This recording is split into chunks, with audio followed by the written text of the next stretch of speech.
হযরত আয়েশা রাদিয়াল্লাহু তাআলা আনহা বলতেছেন, আল্লাহর হাবিব নবী সাল্লাল্লাহু আলাইহি ওয়াসাল্লাম এত বেশি নামাজের মধ্যে দাঁড়িয়ে থাকতেন, এত বেশি নামাজের মধ্যে দাঁড়িয়ে থাকতেন যে রাসূল সাল্লাল্লাহু আলাইহি ওয়াসাল্লাম কদম মোবারক অর্থাৎ পা মোবারক ফুলে যেত বলে আল্লাহু আকবার। আয়েশা রাদিয়াল্লাহু তাআলা আনহা ভালোবাসা নিয়ে বলতেছেন, ইয়া রাসূলুল্লাহ, ইয়া হাবিবাল্লাহ, ওগো আল্লাহর নবী, আপনি এত বেশি নামাজের মধ্যে কেন দাঁড়িয়ে থাকেন? অথচ আল্লাহ পাক রব্বুল আলামিন আপনার আগের এবং পরের সমস্ত গুনাহগুলো, অপরাধগুলো ক্ষমা করে দিয়েছেন বলে আল্লাহু আকবার। নবীজির জিন্দেগিতে কোনো অপরাধ আছে?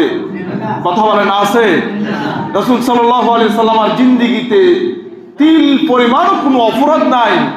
নবীগণ হচ্ছেন মাসুম, ঠিক কি না?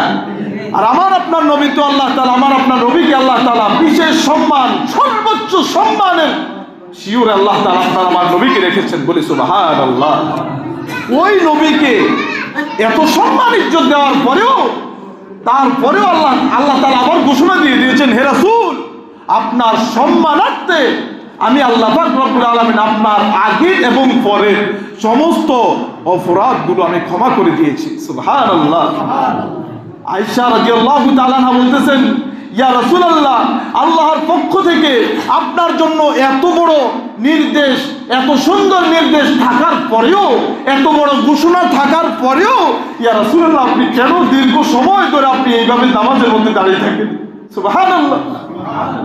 নবীজি বলতেছেন, ক্বালা আফালা আকুনা আবদান শাকুরা, হে আয়েশা, আমি কি আল্লাহ পাক রব্বুল আলামিনের শুকরগুজারকারী বান্দা হব না? আল্লাহু আকবার।